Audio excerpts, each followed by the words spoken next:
Poursuivi avec d'autres personnes dans une affaire de détournement de 17 milliards de francs CFA entre 2014 et 2020 à l'Assemblée nationale, Issaka Sidibé, ancien président de l'Assemblée nationale, et Mamoudou Touré dit Bavier, directeur administratif et financier de la même institution, ont été remis en liberté ce mardi après plus d'une année de détention. Région de Kidal, les forces armées et de sécurité ont tué plusieurs terroristes et détruit leurs moyens de déplacement et un dépôt de carburant. Ces succès ont été obtenus lors des opérations dans la nuit du 21 au 22 avril 2025. Le Mali va introduire pour la première fois le vaccin R21 efficace à 67% dans la prévention du paludisme. L'annonce a été faite aujourd'hui à la faveur d'une conférence de presse. Le compte-rendu dans quelques instants. Bienvenue à tous aux informations sur Nouveau Télé, la télé totalement vôtre. En détention depuis plusieurs mois, deux suspects dans l'affaire de détournement de près de 17 milliards de francs CFA à l'Assemblée nationale du Mali viennent de bénéficier ce mardi 22 avril 2025 d'une ordonnance de mise en liberté. Assistant Diallo, compte rendu. Selon des sources concordantes, l'ancien président de l'Assemblée nationale, Issaka Sidibé, son DAF, Mamoudou Touré dit Bavier Touré, ont bénéficié aujourd'hui d'une ordonnance de mise en liberté. Incarcérés depuis le 9 août 2023 en détention provisoire pour des accusations de détournement de fonds publics estimés à près de 17 milliards de francs CFA, ainsi que pour faux et usage de faux, ils doivent recouvrer la liberté après cette décision de la justice. En plus de l'ancien président de l'Assemblée d'Ibeka et son DAF, le pôle économique et financier du tribunal de grande instance de la commune 3 du district de Bamako avait placé sous mandat de dépôt d'autres suspects. Il s'agit de Modibo Sidibé, ancien secrétaire général de l'Assemblée nationale et du Conseil national de transition, CNT, Demba Traoré, ancien comptable, Anfa Kalfa, contrôleur financier de l'institution parlementaire, et Mamadou Djarasouba, ancien questeur de l'Assemblée nationale et ancien membre du CNT. Selon la justice, les faits qui leur sont reprochés portent sur la période de 2013-2019 où ils auraient investi près de 17 milliards de francs CFA pour des indemnités irrégulières et autres dépenses. Aux dernières nouvelles, l'ancien président de l'Assemblée nationale et son directeur administratif et financier vont rester en détention. Selon des sources judiciaires, le procureur général aurait interjeté l'appel, suspendant ainsi leur remise en liberté. Je vous le disais dans les titres, le Mali va introduire le vaccin antipallidique R21 Matrix M dans son programme élargi de vaccination. L'administration de la première dose de ce vaccin aura lieu le vendredi 25 avril 2025 à l'occasion de la célébration de la Journée mondiale contre le paludisme. L'information a été donnée ce mardi au cours d'une conférence de presse organisée par le Programme national de lutte contre le paludisme. Le compte-rendu est signé Adam Tangara, Zakara Oumar Keita. Le Mali, à l'instar de la communauté internationale, célébrera le 25 avril 2025 la Journée internationale de lutte contre le paludisme. Pour cette 18e édition, la cérémonie sera couplée au lancement de l'introduction dans le programme élargi de vaccination du vaccin R21 contre le paludisme. Ce nouveau vaccin sera utilisé dans la prévention du paludisme chez les enfants de 5 à 36 mois. Cette année, d'abord, il y a une innovation parce que la journée mondiale sera couplée à l'introduction du vaccin anti-paludisme. Cette vaccination, ça serait surtout une vaccination de routine parce que ça serait intégré au programme élargi de vaccination, donc en 5 doses.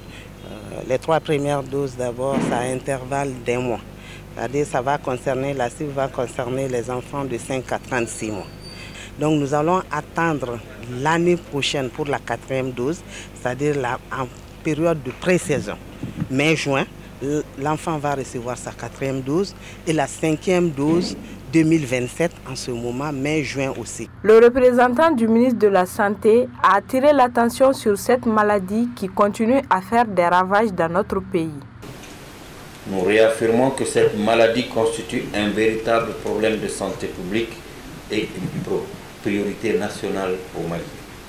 Pour détailler ces problématiques, en 2024, selon le 10-2, ce fléau a constitué la première cause de morbidité avec 38% et de mortalité avec 27%. Les femmes enceintes et les enfants de moins de 5 ans représentaient les couches les plus affectées. Selon le directeur du centre d'immunisation, ce vaccin réduira considérablement le taux de mortalité infantile. Les essais ont prouvé que ça a une efficacité de 75%. Ce vaccin, lorsque vous le faites à l'enfant, lorsqu'il reçoit ses 5 doses, cela n'exclut pas qu'il fera le paludisme, mais il ne fera jamais de forme grave et les épisodes de paludisme vont être réduits. Et une réduction également de la mortalité, bien entendu, infantile. Signalons que le Mali est le 20e pays à introduire ce vaccin après avoir testé son efficacité. Pour un départ, son administration se fera dans 19 districts sanitaires et sera étendue sur 33 autres dans les mois à venir. La lutte contre le terrorisme reste l'une des priorités des forces armées maliennes FAMA. C'est dans cette dynamique qu'elles viennent de neutraliser une dizaine de terroristes dans la région de Kidal. Ces opérations ont aussi permis de détruire plusieurs véhicules et un dépôt de carburant des terroristes. Gabriel Keita. Dans un communiqué, l'état-major général des armées informe d'une opération à succès contre les terroristes dans la région de Kidal. Selon le communiqué, c'est l'exploitation des renseignements d'intérêt militaire qui a permis de suivre et confirmer les mouvements de plusieurs véhicules terroristes dans le secteur de Tal Andak, situé à 82 km au nord-ouest de Tissalit, dans la région de Kidal. Courant toute la journée et la soirée du 21 avril 2025, les nombreuses filatures ont confirmé l'attitude hostile de 3 cibles terroristes, informe le communiqué. Ainsi, dans la nuit du 21 au 22 avril 2025, une série d'opérations a permis, selon l'état-major général des armées, de neutraliser d'importants groupes armés terroristes. Les 2 premiers salves ont détruit 2 véhicules et une dizaine de combattants terroristes. La 3e salve a visé et neutralisé un 3e véhicule, un dépôt de carburant et 5 combattants terroristes, précise le communiqué.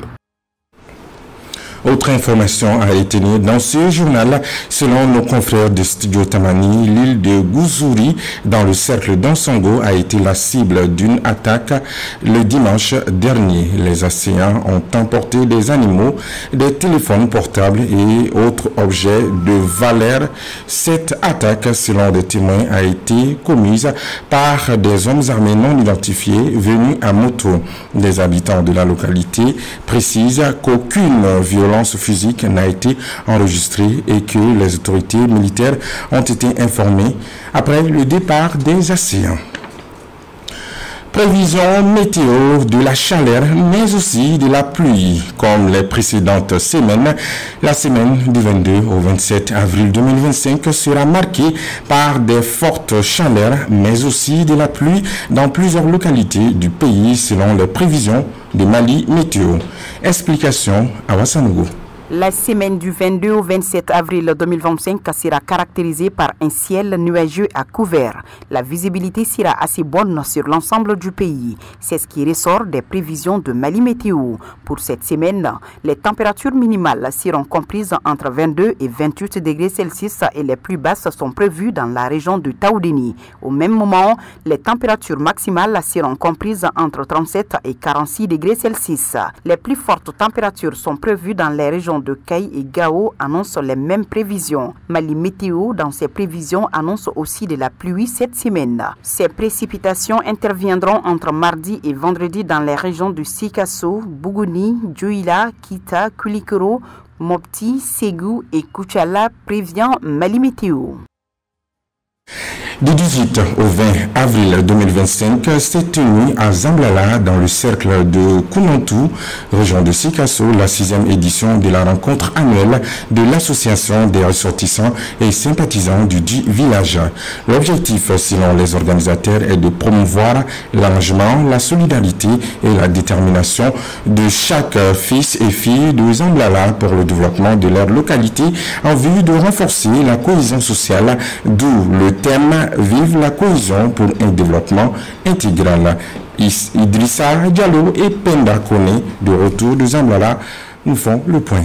Maintenir la paix et la cohésion sociale entre les fils du village de Zambala et environ pour un développement durable, tels sont entre autres les objectifs de cette 6e édition de la rencontre annuelle de l'association des ressortissants et sympathisants du village de Zambala dans le cercle de Koumantou. L'occasion a été mise à profit par les organisateurs pour présenter à la population de Zambala les réalisations de l'association. Nous avons offert au village, n'est-ce pas, un forage. On a construit de façon entière une mosquée et on a clôturé les jardins des femmes, 1 hectare.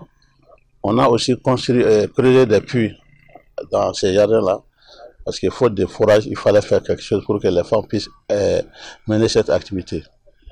Et nous avons aussi équipé notre centre de santé.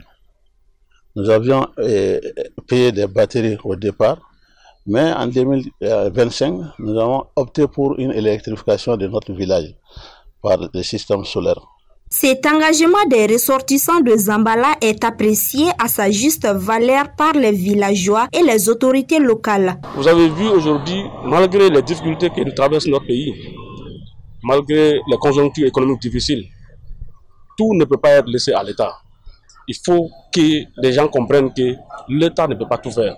Et l'État ne doit pas tout faire. Et c'est à nous aussi, de ressortissants des villages, de pouvoir faire des choses pour pouvoir accompagner l'État dans son travail. C'est vraiment le lieu pour moi de saluer la jeunesse des Zambala, vraiment pour leur vision éclairée, conformément à la vision des hautes autorités. La cérémonie qui nous réunit ce matin est importante à plus d'un titre. Il s'agit de l'engagement, la solidarité, la détermination de chaque fils des Zambala dans le développement de leur village. Ainsi, durant 3 jours de festivités, les populations ont été émerveillées par les danses traditionnelles, un match de football, les prestations d'artistes du village de Zambala et environnants, mais aussi par la lecture de Saint-Courant. L'artiste Steve Mariko dit Sédouché se produira en live le 10 mai prochain sur l'esplanade du stade du 26 mars. L'information a été donnée ce samedi par l'artiste et son staff à l'occasion d'une conférence de presse tenue dans un hôtel de la place.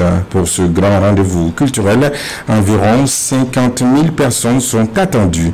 Il sera placé sous le thème « Jeunesse consciente et engagée ». Le compte-rendu est signé Bakari MCDB. Devant des hommes des médias et accompagné de plusieurs autres artistes, l'artiste Sédouché a annoncé la date de son nouveau concert en live du côté de l'explanade du stade du 26 mars prévu pour le 10 mai prochain. À l'affiche, de nombreux artistes de renommée nationale et internationale seront aux côtés de Sédouché tout au long de cette soirée pour offrir aux fans un spectacle de haute volée. Le concert même aura lieu le 10 mai à l'esplanade du 26 mars. C'est un concert 100% live et l'espace doit contenir plus de 50 000 personnes pour être précis, vraiment. Il y aura des artistes invités comme internationaux et nationaux. Tout le monde est invité à ce concert. Les fans de Sédouché peuvent s'attendre de tout. Il y aura des spectacles, il y aura des lumières partout, des artistes invités qu'ils n'ont jamais vus sur leur scène d'abord. Il y aura du lourd quand même. Il y aura des surprises aussi. Cette production en live est placée sous le thème « Jeunesse consciente et engagée », une thématique qui n'est pas fortuite selon le staff de l'artiste. Compte tenu de l'importance de l'événement, il a invité ses fans à la grande mobilisation. C'est de les réveiller, de prendre conscience qu'on est tous des jeunes, qu'on peut faire mieux que tout ça. Pour cet événement du 10 mai, tout le monde est invité, sans exception, que ce soit de loin, de près. Même, il y aura même des lives en direct pour ceux qui ne sont pas ici. Vraiment que tout le monde sorte tôt, le concert commencera tôt et se terminera tôt. On a programmé plus de 250 policiers et des sécurités privées aussi. Il y aura des tournées à faire qui sont déjà programmées, mais Après le concert du 10 mai, vous aurez ça sur vos écrans, Inch'Allah. Selon l'équipe d'encadrement de l'artiste Séduché, toutes les conditions seront réunies pour faire de ce grand événement une réussite artistique et populaire. Vivement le 10 mai à l'explanade du 26 mars pour être témoin de cet événement.